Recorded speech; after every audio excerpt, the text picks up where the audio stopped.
Today on Open Fridge, GameStop is now fingerprinting people in Philadelphia. Flappy Bird comes back, now with multiplayer. And Super Smash Bros. Is having another tournament. Open Fridge starts now.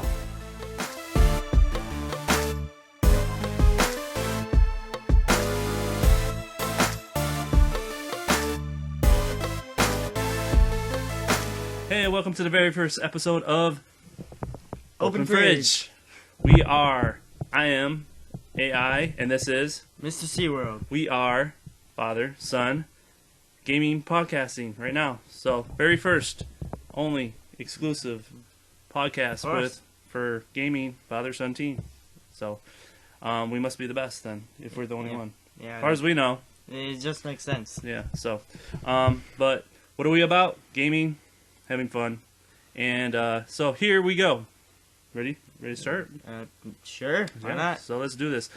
So let's go to the top news stories that caught our eye this week. Story number 1.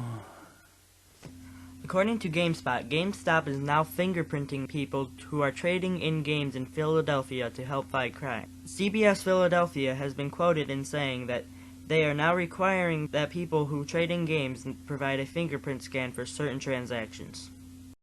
I understand why they have to do that, because I could see somebody stealing somebody's PS3, bringing it into GameStop, and say, hey, how much will you give me for this? And I want cash. But why only in Philadelphia, though?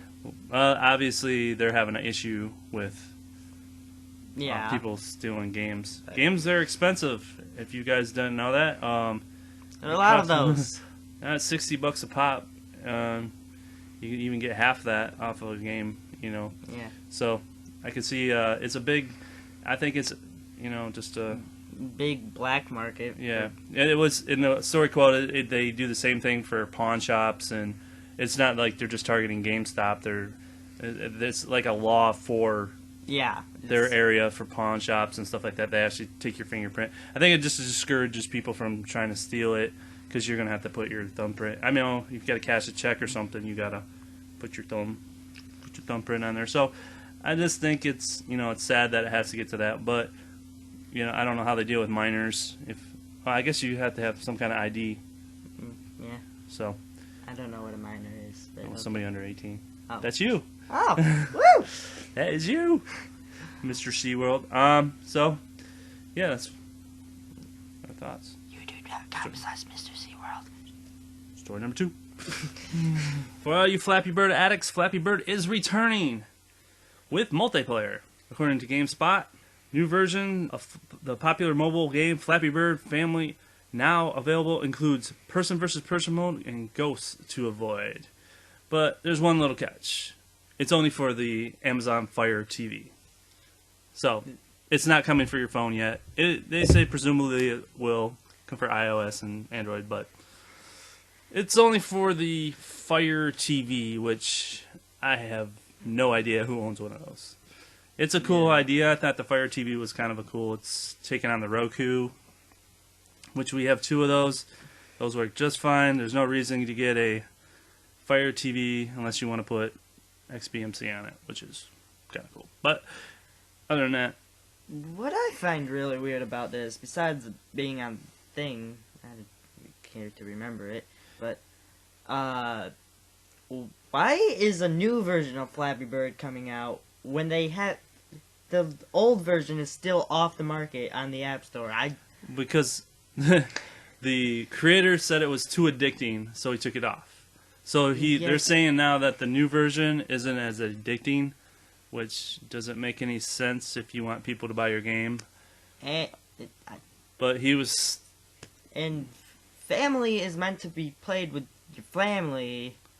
I guess no. It's the birds have a family. Wait, what? There's more than one bird, so you play multiplayer. Okay, but even if so, you're still going to end up playing this with your family. Yeah, it's multiplayer. But I guess I don't know if the Kindle Fire can have 2 controllers. I know you can get 1. I don't know if you can get 2. I don't know if you can use the remote. I don't know. I don't have one. So, but that's kind of a odd thing that's coming out for the Fire TV. So, I mean, it's a good sale for good for Amazon for picking it up. I guarantee they paid pay the guy a lot of money just to get it exclusively launch. But anybody, I mean, it looks like it's coming back for your phones too. So just be on the lookout. But if you want to play it first, go out and buy a Fire TV, and you can go flapping all the way to town. I have no words. Flap, flap, flap, flap. I didn't like the game anyway. I never really played it. I have it on my iPhone. Yeah, it was just dumb. I couldn't get past maybe 3 pipes, and I'm like, this is dumb. My high score is 35. Yeah, I got maybe 3. So it's not a game that I'm not a casual gamer. So, but if you like it, go for it. Check it out. I have no idea how much it costs though. It's probably $20. The original is $20. $3. You're gonna charge a lot, but Yeah. all right. On to story number 3. 3. Trace. Nintendo is once again holding a Super Smash Bros. Tournament that is taking place in Germany at Gamescom. I think that's what they call it. Yep. And they are looking for a German commentator host, and if they're having a sort of Contest. Yeah, contest. And the winner gets to host the event, and they get a free copy of the Wii U version and the 3DS version, and their choice of 3 amiibos when they come out. So they're paying them like $100 Does, to do right? the show. I think a guy could get a better deal than that from Nintendo. But hey, but if it comes out pre-release, as a pre-release, get it before everybody else. Hey, so if you know German and you want to host a Smash Bros. Event, so it's the new one, right? It's the new Smash Bros. Yeah, and brand new Smash Bros. Yeah, if you want to host it, not actually play the game, that's gonna be a blast. I watch everybody else play it. You can talk about everybody playing it. Yeah, you never play it. And then they have so the same thing they did at E3. They did this at E3 and went out good. The guy from I think Game Trailers did the hosting, so he did a good job. So you gotta watch that and see if you got their German, and you can match his skills. So, but I think this whole thing with Nintendo, with this whole story, I think it's just they need to. They're hyping it up. Obviously, they're trying to get people.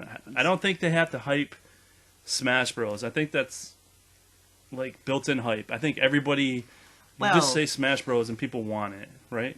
You like Smash Bros. I pre-ordered it. You pre-ordered the 3DS version, so we don't have a Wii U because there's one game right now, maybe that's good.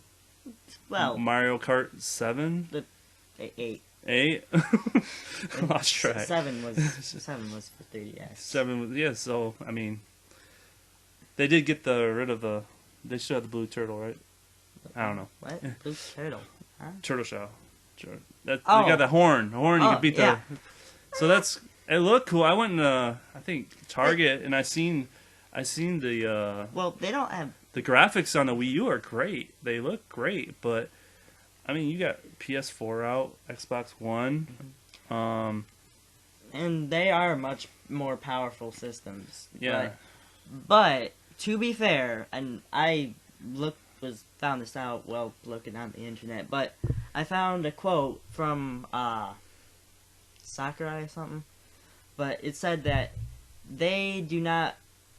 I think Wii U is a major exception for this, but they do not want to be like really innovative, sort of.